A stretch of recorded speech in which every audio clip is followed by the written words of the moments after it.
மகேஷ், இந்து முன்னணி மாநில நிர்வாக குழு உறுப்பினர் வேலூர். இப்ப நீங்க ஒரு காட்சி பாருங்க. கிளம்பு எல்லாரும் கிளம்பு. ஏய் அங்க ஏன் நிக்கிற?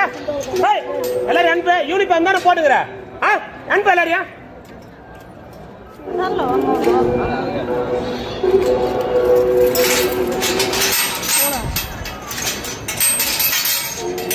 அனுப்பு எல்லாரையும். ஏய் செந்தில் யாரா வை? ஏய் வேற பூட்டு போடுறாங்க. அதை வேற பூட்டு போடுறோம். யார கல்ல வேற பூட்டு போடுற? அந்த பித்தளை பூட்டு எடுத்து பூட்டு போடுற. ஒரு ஆள் கூட அனுப்பாத பாரு. யாருன்னா மிரட்டனா வீடியோ எடுத்து அனுப்பி எனக்கு நான் பேசிக்கிறேன். எவனா இருந்தாலும் பேசிக்கிறேன் நான். கூட்ட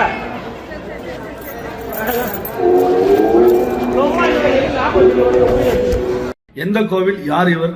உலக பிரசித்தி பெற்ற நம்மளெல்லாம் காத்து அருள் பாலிக்கின்ற அண்ணாமலையார் திருக்கோவில், திருவண்ணாமலை அண்ணாமலையார் திருக்கோவில் தான் இந்த கொடூரமான காட்சி. என்ன கொடூரம்னா, இதை விட கொடூரமாக நடந்திருக்கு. 2 ஆண்டுக்கு முன்னாடி அங்கே ஆய்வாளர் தாக்கப்பட்டிருக்காங்க. வழக்கு இதே சில நாட்களுக்கு முன்னாடி ஒரு பக்தரை உயிரிழந்திருக்காங்க. இப்படி அந்த திருவண்ணாமலை கோவில் இன்னைக்கு யாருக்கிட்ட சிக்கி சின்னாபின்னம் ஆயிட்டு இருக்கு. இந்த திராவிட மாடல் அரசாங்கத்துக்கிட்ட ஆலயம் எல்லாம் சிக்கி சின்னாபின்னம் ஆயிட்டு இருக்கு. இந்த ஒரு கோவில் மாதிரி பல கோவில் இப்படி நடந்துட்டு இருக்கு. யார் இவர்? இவருக்கு இந்த அதிகாரம் யார் கொடுத்தது?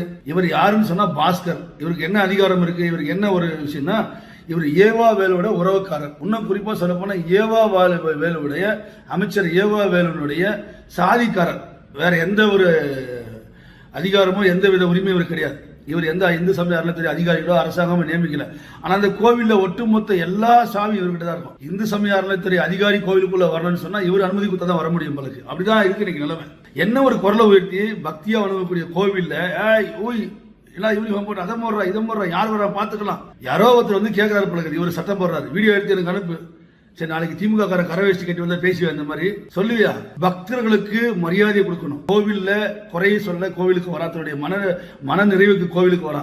கோவில் என்பது திமுகவுடைய சொத்து அல்ல. கோவில் என்பது ஏவாவேலுடைய கம்பெனி அல்ல. உங்க ஆட்களை வச்சு நீங்க அங்க பணம் சம்பாதிக்கிறதுக்கு. இவர் பாஸ்கர். இவர் வந்து ஒரு என்ன சொல்றது, தமிழ்ல புரோக்கர் சொல்லுவாங்க, இங்கிலீஷ்ல மீடியேட்டர் சொல்லுவாங்க. வரக்கூடிய வெளியே மாநிலத்தில் வரக்கூடிய கொண்டு போய் சாமி தரிசனம் பண்ண வச்சு அவங்க கிட்ட பணத்தை வாங்கி அந்த பணத்தை எல்லாருக்கும் பிரிச்சு கொடுக்குற வேலை தான் இருக்கு. நான் சொல்லல, அந்த கோவில்ல வேலை செய்யற சில பேர் என்கிட்ட போன் பண்ணி சொல்றாங்க. அந்த கோவில்ல வேலை செய்யக்கூடிய நிரந்தர பணியாளர்கள் என்கிட்ட சொல்றாங்க. அந்த கோவில்ல வேலை செய்யக்கூடிய இந்து சமய அறநிலையத்துறை அதிகாரிகள் குமுறாங்க எங்க போன் பண்ணி. ஐயா, இந்த திருவண்ணாமலை கோவில் இன்னைக்கு திமுக ஒட்டுமொத்த திமுகவுடைய இயந்திரமா மாறி போச்சு.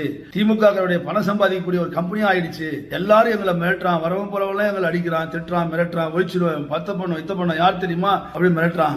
அந்த அதிகாரி சொன்னதான் நான் சொல்றேன் உங்ககிட்ட. அதனால இந்து சமய அறநிலையத்துறை அதிகாரிகள் உங்க பொறுப்பு, உங்க பதவியை ராஜினாமா பண்ணிட்டு போயிடுங்க. அவர்கிட்ட மொத்த பொறுப்பு ஒப்பிச்சிடுங்க. இல்ல நீங்க பொறுப்பான அதிகாரியா இருந்தீங்கன்னா, சம்பளம் வாங்குற அதிகாரியா இருந்தீங்கன்னா அடுத்தவருக்கு ஆட்சி மாறும். அப்போ ஒரு காட்சிகள் உங்களுக்கு நடக்கும். இறைவன் பார்த்துக்கிட்டு இருக்கான். ஆட்சியார் பாக்குறாங்களா, இறைவன் உங்களை பார்த்துட்டு இருக்கான். நீங்க வாங்குற சம்பளத்துக்கு ஒரே முறையான முறையில் வேலை செய்யணும். இன்னைக்கு இந்து சமய அறநிலையத்துறை அதிகாரிகள் கோவிலுக்கு வரதில்லை. இது போன்ற ஊர்ல இருக்கின்ற திமுக ஏவாவேலு கட்சிக்காரனுக்கு சொந்தக்காரங்கெல்லாம் சாவி கொடுத்துட்டு கோவில் இன்னைக்கு அந்த கோவில் வந்து எப்படி இருக்கு, பணம் சம்பாதிக்கக்கூடிய ஒரு கம்பெனியா மாறி இருக்கு. இந்து சமய அறநிலையத்துறை அதிகாரி நடவடிக்கை எடுக்கணும். இவரை உடனடியாக சாவி வாங்கிட்டு கோவில் இருந்து வெளியே அனுப்பணும். இவருக்கு என்ன அதிகாரம் இருக்கு? யார் இவரை நியமிச்சாங்க? எந்த பணியாணை இருக்கு? இவருக்கு யாரு அதிகாரம் கொடுத்திருக்கான்? இதெல்லாம் கேக்குதா இல்லையா? பொதுமக்கள் கேட்பாங்களா இல்லையா? இல்ல அந்த ஊர்ல முக்கிய பிரமுகர்கள் கேட்பாங்களா இல்லையா?